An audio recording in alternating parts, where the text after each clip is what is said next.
Good morning and welcome back to What the Forestry. I think we're on episode 8 now, possibly. And as you can see, we are down here at the store. We are returning this Lizard RTM5 because it doesn't seem to be functioning as a spader.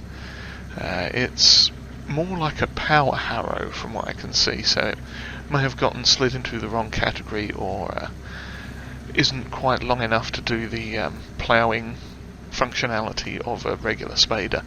So we've decided we're going to come down here and we are going to return it to the shop for a small loss, but nothing major that we can't handle in amongst all that. So that's good. And what we are going to do to replace it is we are going to rent for now with the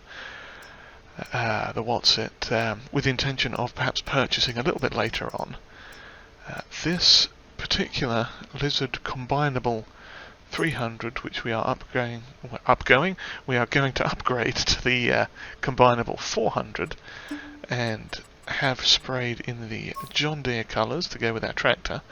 This is essentially a 4-metre subsoiler, and this, as you can see, it's got those very long, I think they're called shanks, that will properly sort of plough up the ground and dig it up nice and good for us. So we are going to hire that for the princely sum of $607 per day, or for the initial purchase rather, it's a bit less, or initial rental. Yes, and what we are also going to do is purchase ourselves a spreader, which I completely passed.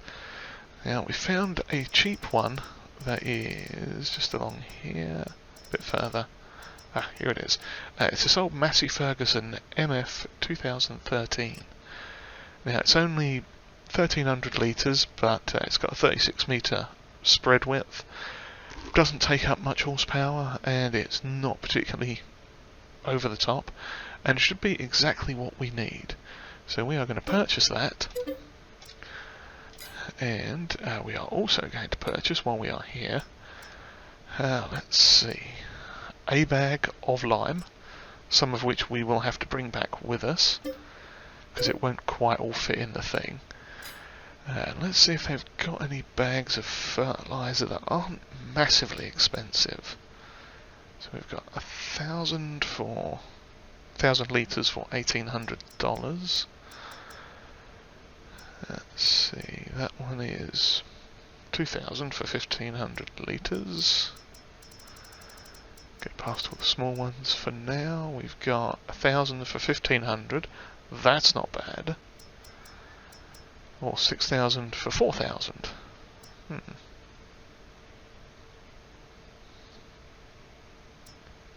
Sorry, 4,000 litres for $6,000, yeah. Something like that. So, potentially, I'm thinking this one might be a good one to get. Yeah, let's go ahead and get that for 1,000.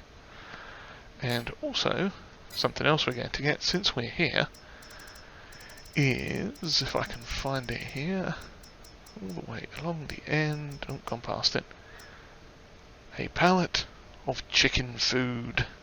Oh yes, we will be imminently getting our chickens, which is fantastic news. And also, along with that, we are going to be getting one more thing that I just thought about, which is somewhere down here.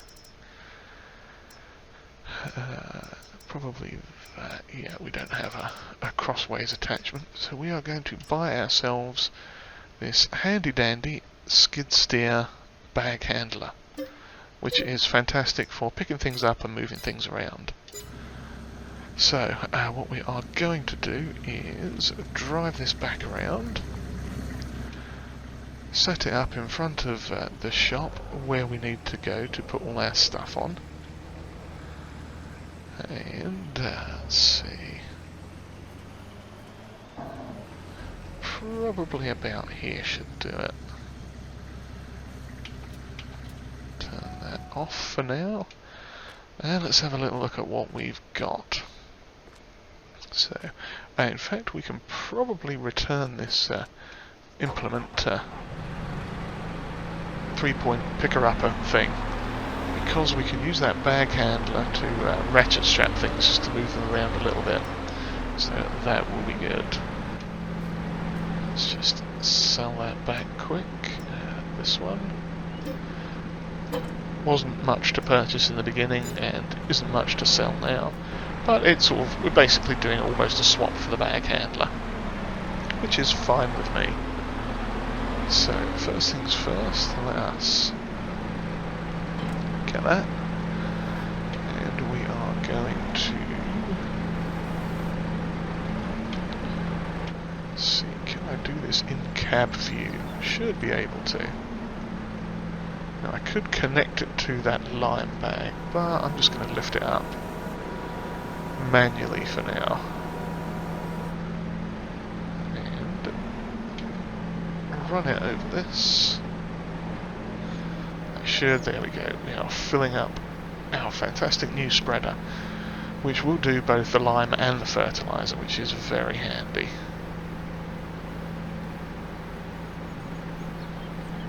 Excellent. Now it occurs to me I perhaps should have put that on the trailer before I loaded it up, but what could you do? Okay, let's just pop that down there for now.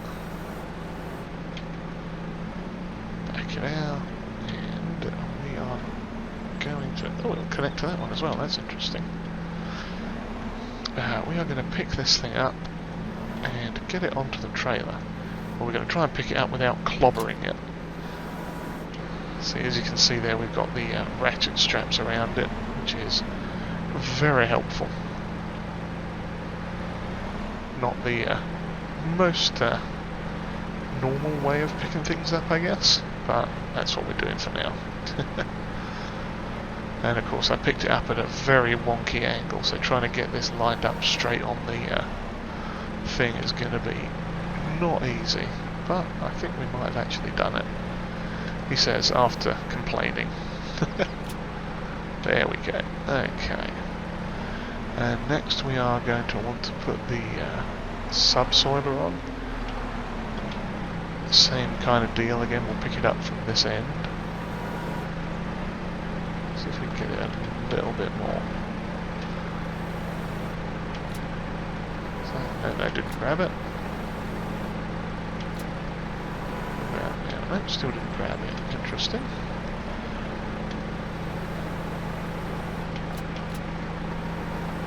Is this not going to pick up? That would be really annoying if it didn't. Interesting. My plan has failed right at its outset. Maybe we have to pick it up from this way. No, in fact that might even be an option. No, that is not letting us strap that at all. How very strange. Okay, well, let's see if we can actually pick it up with these prongs. That would be an unexpected thing to have to do, but forwards please. Seems to be... maybe that's why our problem is. It's stuck to the trailer somehow. Let's see if we can... yeah, that's not good.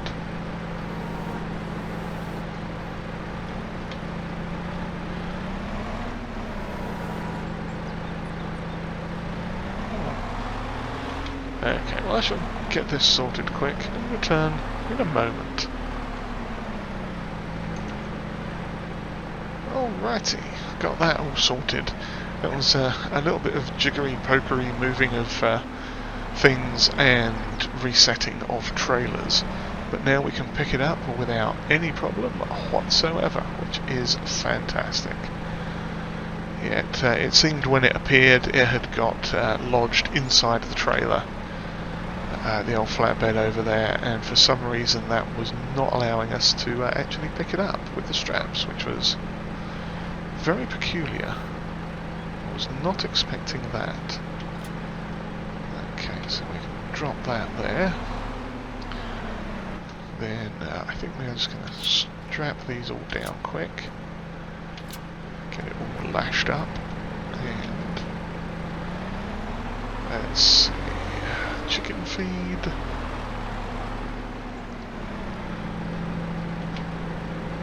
And the bag of other stuff.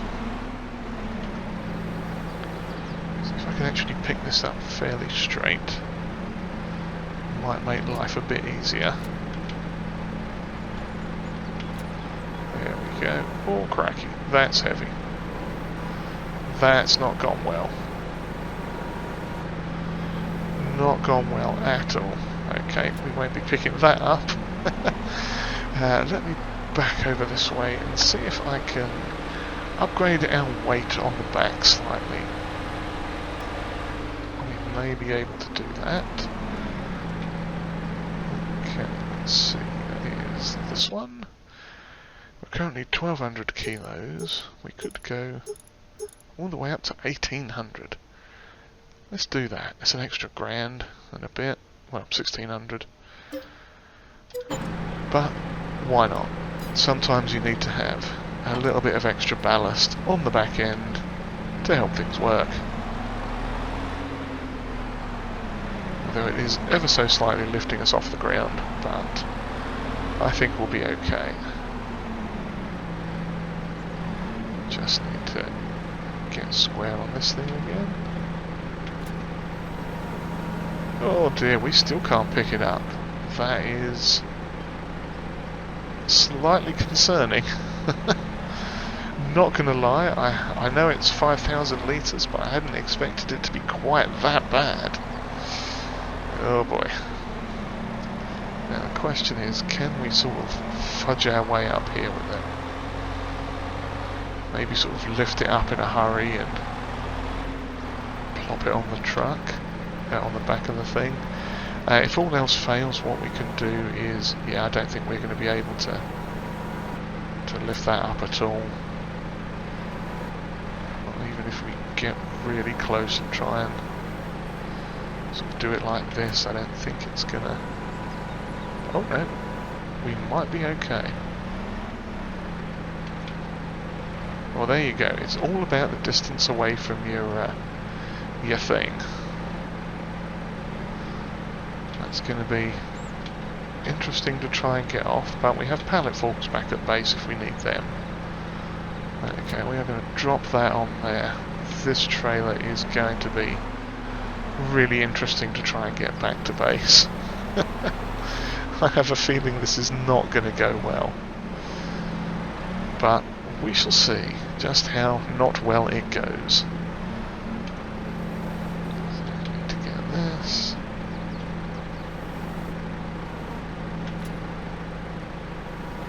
That is our fertilizer. That's not nearly as heavy as the food for the chickens there, but nevertheless, we do still need to get it on the trailer. Is that going to fit there, or is that going to slide off? Okay, we are good. I'm going to strap that down quick, just for safety, because I know what's going to happen now in my luck. And we are going to pick up this. I think we're going to attach to it like that this time, just for safety. And pop this on the back of the trailer now. Should fit nicely into that little space there.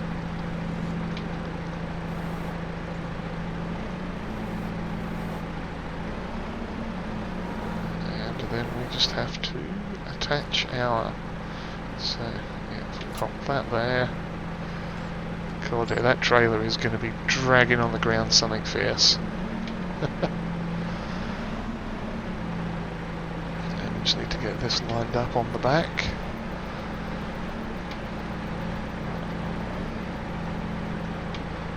Quite lined up yet. Let's raise that out of the way for a minute as well.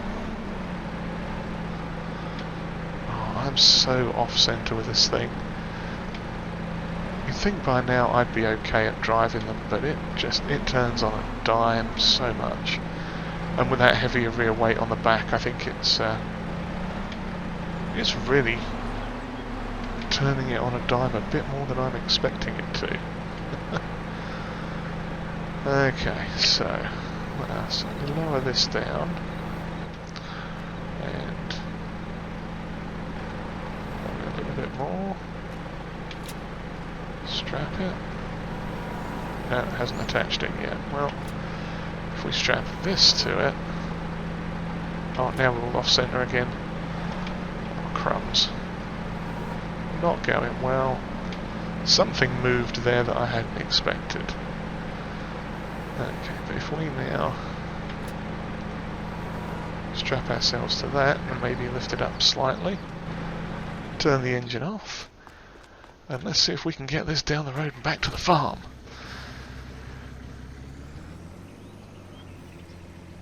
Well, so far we are doing okay. This is going considerably better than I was expecting. However, unloading it at the other end may proceed to be a little bit more difficult. But we shall do what we can, because we really need to get to work on this field and get some stuff sorted out down there for us. Yeah, we are going particularly slowly down the road here now. Does not seem to want to go above about 27 miles an hour. That's probably a combination of the weight and having this thing riding on the road behind us. So yeah, we shall get this back up to base, and I shall see you once we get there. Alrighty, we're just getting the last of the things on offloaded from the trailer here, and that is perfect. It was a little rough getting up the hill there, because with the skid steer on the back it just wasn't going particularly well. And plus I think this weight might actually be a tiny bit too heavy for it now, so we may actually need to adjust that at some point as well. So we'll park over here near our toolbox, and hopefully we'll remember about that. So next up is we are going to... in fact, I think we're going to need the toolbox right now anyway, so let's grab that from down there and bring it over here to throw on the floor viciously right there, because yeah, that's how it works. Okay, what we are going to do before we continue is take the double wheels off the back of this. Make sure we got the weight on the front, and we are just going to return to the standard US wheels for now. Lovely. That didn't cost us anything, obviously, because we had the had to have those ones to have the extra ones on in the first place. So yeah, there we go. So let's get this thing started, and we are going to do a quick scan of our field. Now, the handy thing is, this scanner that we bought, or that we've leased, is a wee bit better than the base game one, insofar as it actually does a much bigger area. If I can press the right button to bring the old map up here, if I press, I think it's that to open it, there we go. You can see that humongous sort of yellow or green, whatever colour it is, circle on the map. That represents the area that this will scan, and this is, I want to say it's about 100% bigger? I forget, let's see if it says in the shop. Where are we? We are in miscellaneous, I think.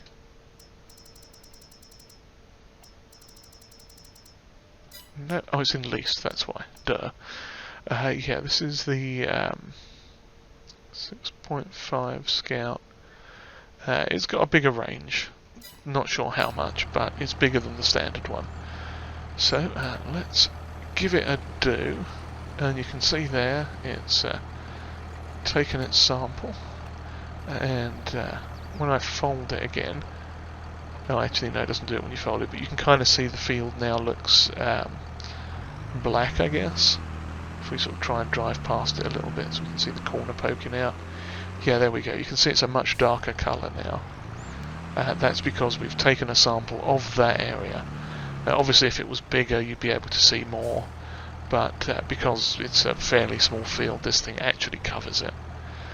So for now we are going to send off that sample for analysis. It'll cost us $100. We're going to fold this up and pop it back in the thing here. And what that should have done is sorted out our field, so we have some more information on it. And if I drop that off there, we'll come over here and grab our lime spreader and then have a quick look at the precision farming menu to see exactly what's going on there for us. And where is it now? Here it is, precision farming. Now we did look at this briefly once before, and as you can see our score has gone back up to 52 now. That is because we've sampled this area, which is perfect. Now we still don't have any tillage and our nitrogen and pH is not good, but what we do have is a little bit of sandy loam down here and silty clay. Now I think ironically that's one of the worst field types you can have, but what can we do? Yeah, according to this, the other menu, our half a hectare plot of land currently has about a 90% potential yield out of it, which is not the best. That is because of all the oops, wrong direction, all the silty clay in there. So what we are going to do, I don't believe we can actually change the working width of this, and it's quite a chunky one. So what we are going to do is start spreading lime on, and this is going to sort out our pH. Oh yeah, it's quite a massive spread, this thing. And it shouldn't take much to cover this little spot of land that we've got here. Yep, so we'll just quickly zoom over this way. Yeah, we're spreading it far too far, but this little thing we cannot adjust the spread width on, unfortunately. But that's not too big of a deal. Now it did shut itself off automatically there because of the precision farming technologies. It knows we didn't need to keep putting down lime on that patch where we'd sort of got stopped for a moment. So we'll just swing this around here, cover everything with a nice coat of lime. Lovely. And we really did not use much at all. I'm liking this spreader quite a lot. Okay, so let's drop this down here.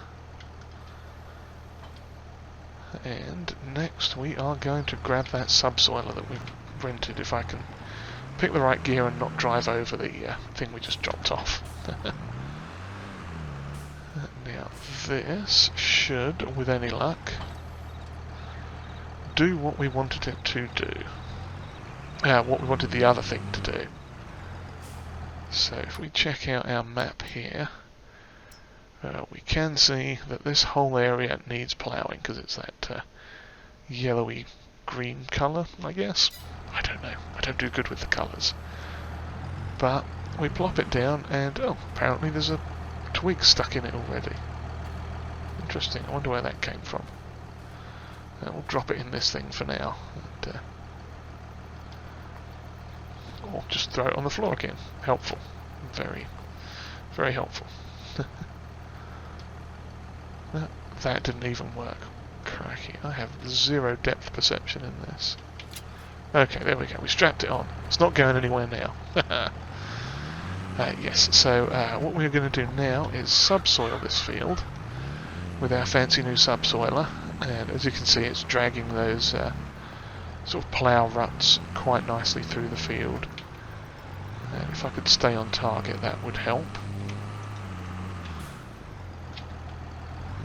Want to get all of it done, because what little yield we are going to get from this, we want to make it the best we possibly can, which is what this ploughing type technique should do.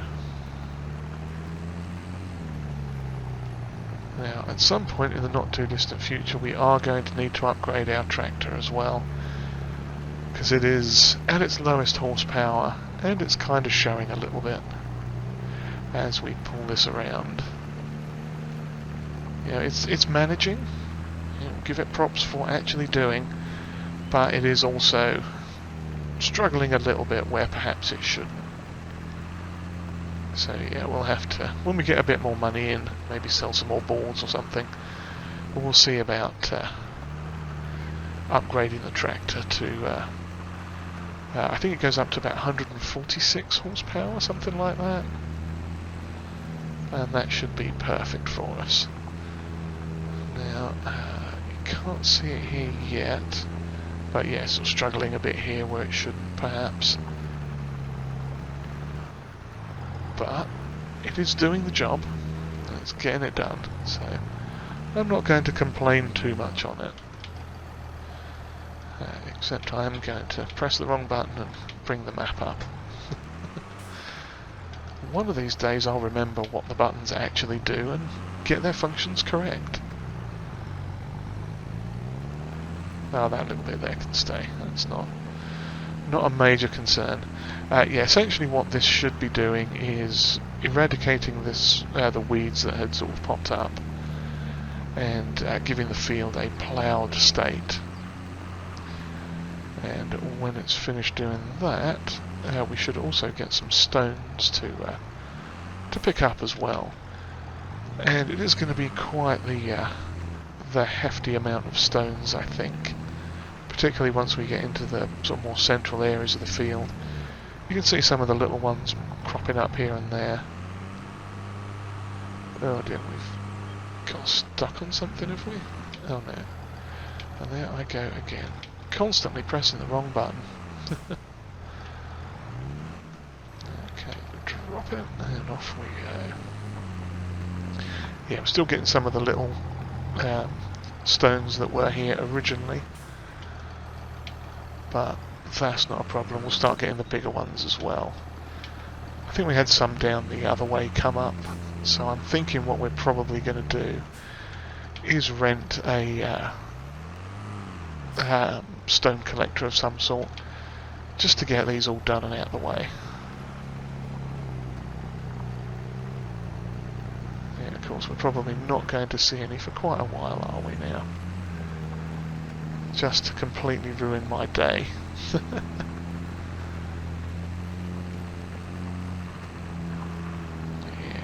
none of the big ones. But yeah, so we are going to continue going back and forth doing this, get this field subsoiled completely. And oh yeah, I should check the map actually. Yeah, there you go, you can see the colours changed around the edge where we've gone, and a few little patches we've missed. But that does mean that we are getting our ploughed state, which is what we need. And we're not getting as many stones as I thought we would. Either that or we just haven't got into the area of the field that's going to really kick them out. But we shall see. They should be massive and obvious, the big ones. So we may end up getting a small roller and just mash most of these back into the ground then, if there's not going to be too many of them. But yeah, I'm going to continue zooming around this field doing this, and we shall come back again in week 3 of December and see where we are then.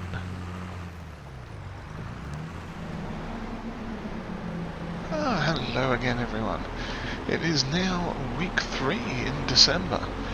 We got this field properly ploughed up with the what's that thing called, subsoiler the other day, and this morning we've had a bit of a delivery, and we are in the old skid steer here with a bucket full of stuff, and you'll see exactly why we have a bucket full of stuff in just a moment, because our delivery was chickens. Oh yes. And in the front of our little digger, or little skid steer here, we have chicken food. Oh yes. Figured I'd fill up our trusty bucket since we hadn't used that yet, and it was a little bit easier to transport over here. But yes, here are our chickens. We have, how many? We got 40 chickens already, and they should all, they're of breeding age, so we should start getting eggs, and also just pop in here and say hi to the chickens.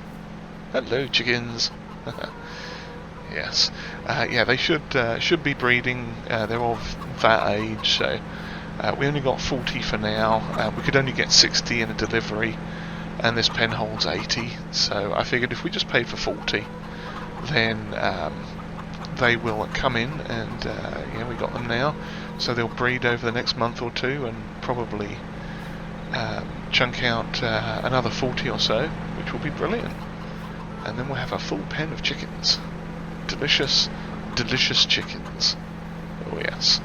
Well, let's give these delicious chickens some food, so they can start growing and producing eggs for us. Because that's what we really need. And we also need to smooth this out a little bit too, because that's a little bit of a thing. That spot there. Now this should... oh dear, no, that's just going on the ground. Okay, that's not so good. I thought this was the entrance to the thing, but it seems not. Interesting. Oh, crikey. Just made a bit more mess on the floor there. Yeah, I thought this was where we put the food. Oh, there we go. I was perhaps a bit outside of the thing when it did that. That's mildly annoying, but okay. It just means we'll have to try and scoop up that little lot here. See if we can get the old digger in there. I don't know if we can actually buy a shovel to pick the rest of that up with, because that has gone a little bit awry. I'm pretty sure our digger will not make it in there. Trust me to... oh crikey, we're going backwards down the hill now, we don't want to do that. Yeah, trust me to go and drop it on the floor, right where the trigger isn't. Yeah, I don't think we're going to be able to reach the rest of that for now. But we've got some food in there at least, and I'm just going to spin around here wildly and get back in here, and let's see, just tip that last little lot in. Let's have a quick look on the menu and see how we are doing for food. It looks like it'll take about probably about 6,000 litres, give or take. But yeah, we'll see if we can find a way to get that stuff picked up later on, and then get that all sorted. But yeah, for now we're not going to take any more over there. Yeah, we'll see how they go eating through that little lot. It may be quicker than we think, but it'll give us a gauge on how to go, which is perfect. And for now, what we are going to do is start seeding this field. As you can see over there, we've got the tractor ready and waiting. Now essentially, the reason we are going to rush and do this instead of getting the, these things here, picking up these stones, because we did have some fairly big ones come in. But the reason we're going to do the seeding first, the stones don't affect the yield, which is good. All they will do is affect the the status of our machinery. It could damage things a little bit, but we are going to put barley in, so I've selected that. And do we even have to turn? Oh, we do turn it on, yes. We're going to plonk it down, and we are going to start seeding. But yeah, the reason we're doing this right now instead of the why could I not think? Oh, instead of the stone picking, is because there's snow on the way. And when there's snow on the way, that means we won't be able to plant. I mean, we could plant in the snow, but, you know, it's going to be still early, so I can't even see where we're going. Yeah, it's going to take if we're, what am I trying to say? Yeah, the snow's coming, so we want to get the seed in the ground while it's still unfrozen. That way we can at least get something growing before the start of next year, and it will then sort of have time to sit in the soil and germinate over the next couple of months, when there's probably just going to be snow set on the things. That'll be kind of like dormant in the ground, and that'll be all good. I think it should work out just fine. Finally getting to use this little seeder, which is glorious. It's just the right size for up here too. And we are going to leave a little bit of a headland, and we'll come around and do that at the end, because we don't want to be driving over it too much, and we've got a fairly fiddly little bit around here too. So we shall get this on the go, and this is going to be our last task of the episode, I think. Well, we'll probably finish this off camera, of course, but yeah, we're doing pretty well. We're finally breaking ground on our first bit of field, which is fantastic. That means we can look forward to some barley coming up, mostly for the chickens, in the next few months, which is great. That will be very good for us. Hopefully we won't need to buy too much extra food for them. If we do, you know, can't be helped. But that is the idea, at least, is to feed them ourselves. Yeah, so after this we've got, what have we got planned besides this for the future? Well, we've got some more wood we can cut down. I am planning on doing some sort of pathway up that steep hill behind us, kind of down there to the main track, just to make it a little bit easier getting sort of machines and vehicles and loads of things up, because it is quite steep. And what we're potentially looking at with that is a sort of arrangement of sort of switchbacks and sort of roads back and forth, or a road that goes back and forth and sort of snakes its way up a little bit. But we'll see about that next episode, perhaps. It really depends on what the weather's doing, because if it's everywhere's covered with snow, we might not be able to do much. We may have to just sort of skip through a little bit of the winter. Yeah, because there's only so much you can do when there's snow everywhere, and machines don't work on the snow so good, or you can't see anything much because of the snow. Who knows, we might even have to get a snowplow out and plough a little bit of our farm out so we can see where we're going. You just never know. And on that note, I shall continue on with this into the day, and we shall call it good here, I think. And hopefully, if you've enjoyed whatever this was, then you'd consider hitting the old like button there for us. And if you haven't subscribed already, it would be most appreciated if you would hit that little button as well. And comments are always welcomed, and if you'd like to share this video, that would be greatly appreciated. So yeah, on that note, I shall leave you all for now, and I hope we'll see you next time as we carry on with our little forestry endeavour and hilltop farming thing that we've got going on here. Cheerio, everyone.